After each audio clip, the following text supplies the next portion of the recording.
Hey, ladies and gentlemen, this is Papa Bale, and this is Pulse Motor Flex.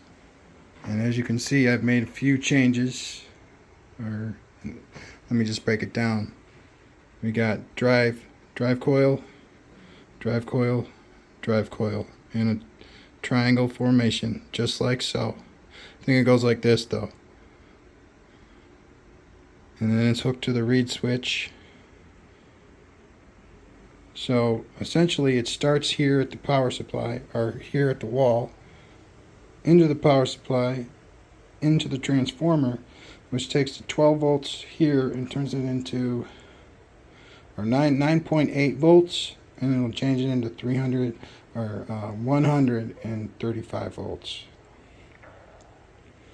And then it goes through the pulse circuit, and it really whips, man. It is fast.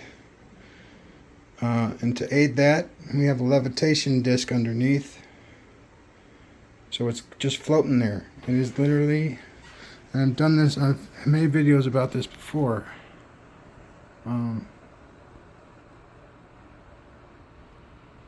See, that's where the bearings are, and there's that much pull where it's just floating there. Okay, I put the bearings so that if it did fall, it wouldn't crush the magnets below. But it would crush the magnets anyway, and it's not going to fall. Nope. All right. And then we got two drive generator circuits that are connected in a series circuit. So it actually goes 1 right here, then 2, then 3, then 4, then 5, then 6. And if you were to look at it, if you were to like stretch this out in a straight line, all these coils, it would be literally going like this the whole time. Okay, so this is designed to actually be like one long ass wire. Just one. And the drive circuit's a little different because it's got 4 Filer coils in it. So there's actually 4 wires in each one of those coils. But it acts as one because it can be connected by one wire. Each wire doesn't need its own connection. As a matter of fact, if you did that with 32 gauge wire, you're bound to fuck it up like bad. So don't.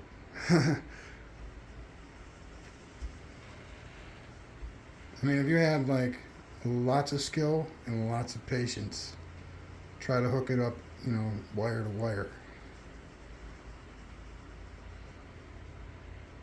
But there's 2 sides to each coil, and then there's the connection between a coil and another coil.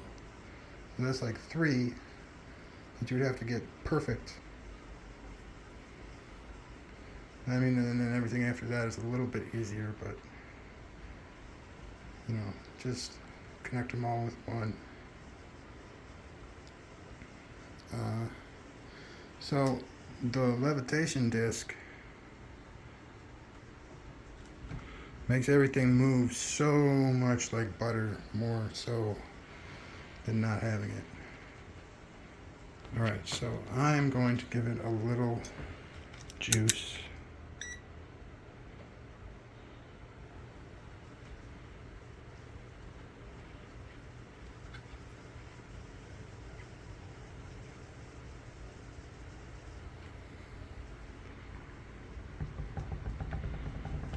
A little tap.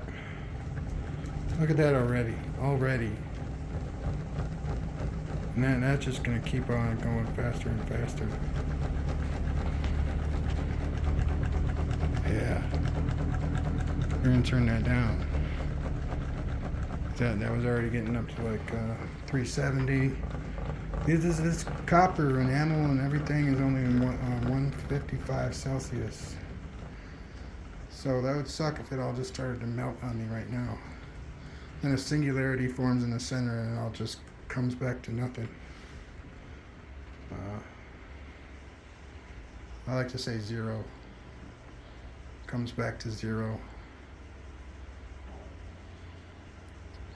But you know, I thought the thing on Earth that most represented uh, the universe was multimedia. You know, the visual, and the sound, and vibration, but the speaker in particular. If you were to like make something physical that would represent the universe and how it expands and how dark matter is introduced or grows from its origin. And it has many different origins, I would assume. But it grows from that spot and it creates distance between objects. But when it's time to come back to center, all that shrinks back to nothing, and everything just very violently comes back to the middle. So there is, I would say, a big bang, but it's not at the beginning or the end, really, but both.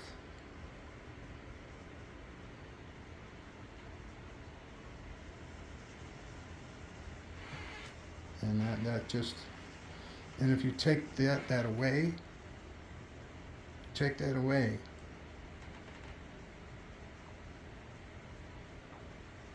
I don't even know. I don't know what would happen. I can't comprehend it because it's not.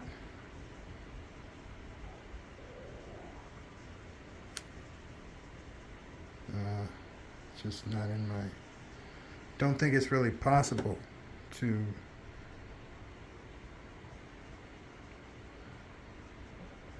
uncreate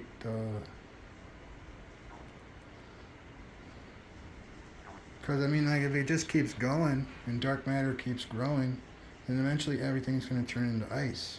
Everything's going to freeze, and there will be no life anywhere.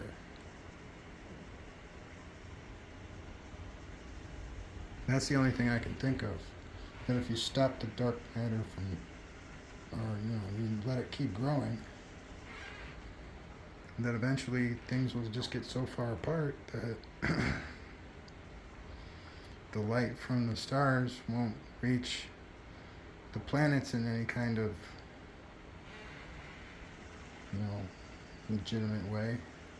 Sure, you're going to get light, but it's not going to be light that's going to be able to keep you warm or generate any gases for an atmosphere. You're going to be ice. That's going to be you for eternity.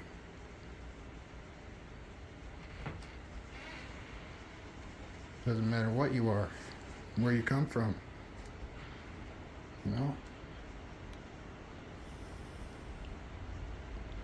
There'd be nobody on the top.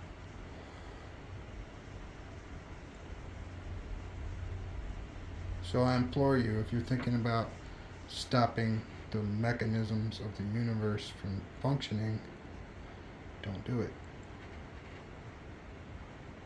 Multiverse, it doesn't fucking matter. Quantum verse, it's all the same shit. Okay?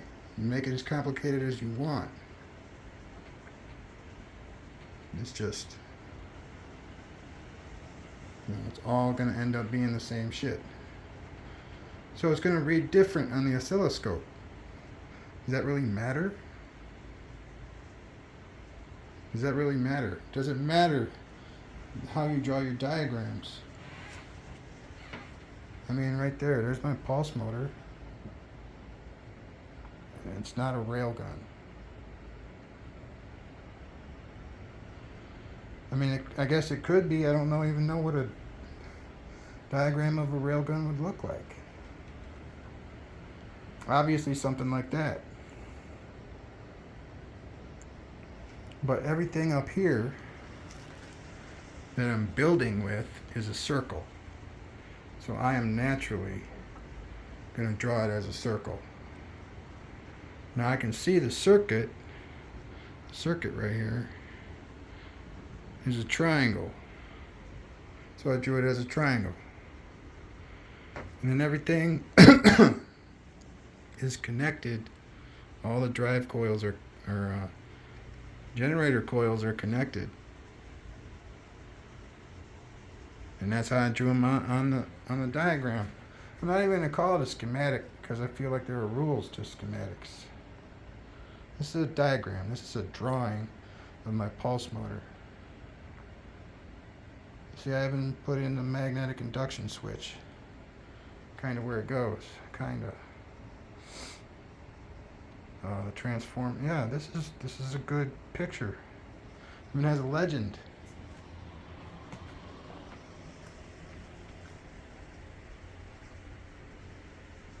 That's all I'm going to say about it.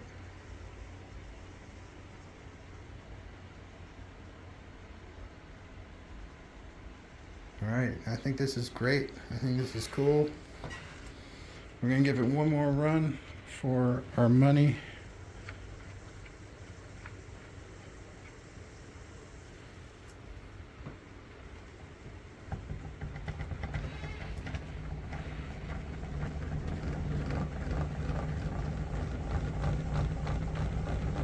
Yeah, man, that levitation disc is making all the difference right now.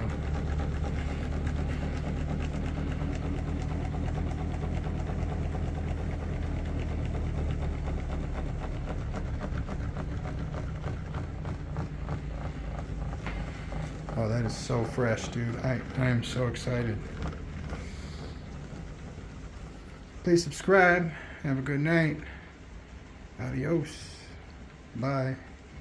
Au revoir. Adieu. Toxicology for watching.